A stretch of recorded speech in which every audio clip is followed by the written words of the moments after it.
السلام عليكم ورحمة الله وبركاته. نحمده ونصلي على رسوله الكريم. أما بعد فقد قال الله تعالى في محكم التنزيل: أعوذ بالله من الشيطان الرجيم. بسم الله الرحمن الرحيم. إن هذا القرآن يهدي للتي هي أقوم.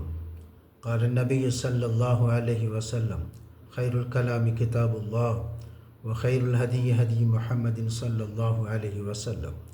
صدق الله العظيم وصدق نبي الكريم. ربي أوزعني أن أشكر نعمتك التي أنعمت علي. اللهم اغفر شيوخنا ولجميع الحاضرين برحمتك يا أرحم الراحمين. அன்பிற்குரிய அல்லாஹ்வின் நல்லடியார்களே, தாய்மார்களே, சகோதர சகோதரிகளே, எல்லா சூழ்நிலைகளிலும் வழிகாட்டுகிற இஸ்லாம் வியாபாரத்திற்கும் வழிகாட்டுகிறது.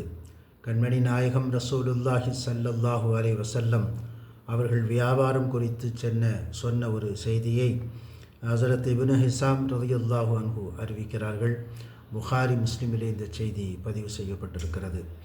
இரண்டு வியாபாரிகள் பிரிகிற வரை அவர்கள் அதை விற்கவோ மறுக்கவோ அவர்களுக்கு முழு உரிமை இருக்கிறது.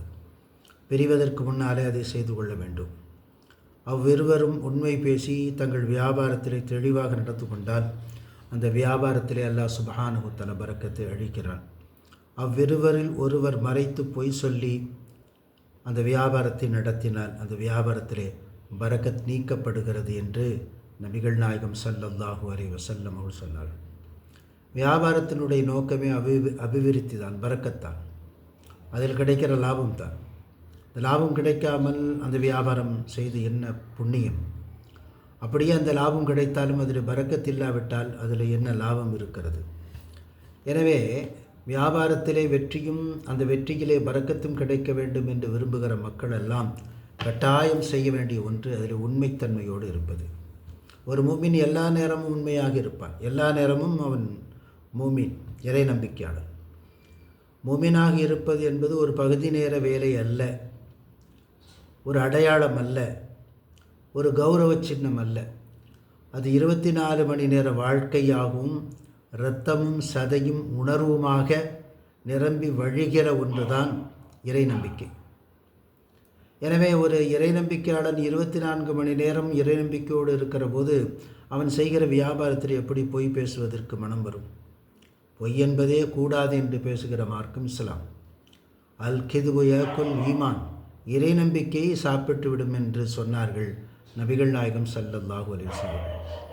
நாம் சொல்லுகிற ஒரு சின்ன பொய், உலகில் ஆதாயத்துக்காக சொல்லப்படுகிற சின்ன பொய், கொஞ்சம் லாபம் அதிகமாக கிடைக்க வேண்டும் என்பதற்காக சொல்லப்படுகிற சின்ன பொய், பிறரை ஏமாற்ற வேண்டும் என்பதற்காக சொல்லப்படுகிற சின்ன பொய், விளையாட்டாக சொல்லப்படுகிற சின்ன பொய் நம்முடைய ஈமானை பறித்துவிடும் என்று சொன்னால் அது சின்ன பொய் அல்ல, மாபெரும் பொய். நம்முடைய வாழ்க்கையை அகல பாதாளத்திற்கு இழுத்து கொண்டு செல்லக்கூடிய மாபெரும் பொய் என்பதை நாம் உணர்ந்து கொள்ள வேண்டும்.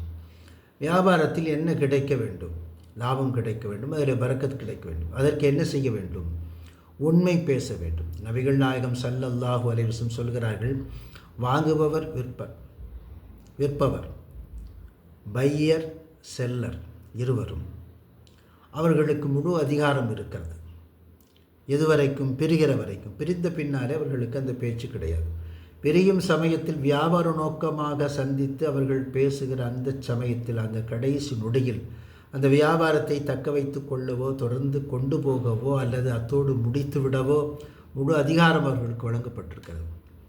ஒருவர் வியாபாரம் செய்கிறார், அந்த வியாபாரம் அவருக்கு பிடிக்கவில்லை, பொய் சொல்லித்தான் அதை முறிக்க வேண்டும் என்கிற அவசியமில்லை. நேருக்கு நேராக இந்த வியாபாரம் எனக்கு பிடிக்கவில்லை, இந்த லாபம் எனக்கு சரி வராது, நீங்கள் பேசுகிற மொழி எனக்கு புரியவில்லை, பிடிக்கவில்லை, ஏதோ ஒன்றை சொல்லி, அது உண்மையாக சொல்லி, பொய்யல்ல உண்மையை சொல்லி, இந்த வியாபாரம் பிடிக்கவில்லை, எனவே நான் நீங்கிக் கொள்ளுகிறேன் என்று சொல்வது தான் உண்மையான இறை நம்பிக்கையானுடைய அடையாளமாக இருக்கிறது.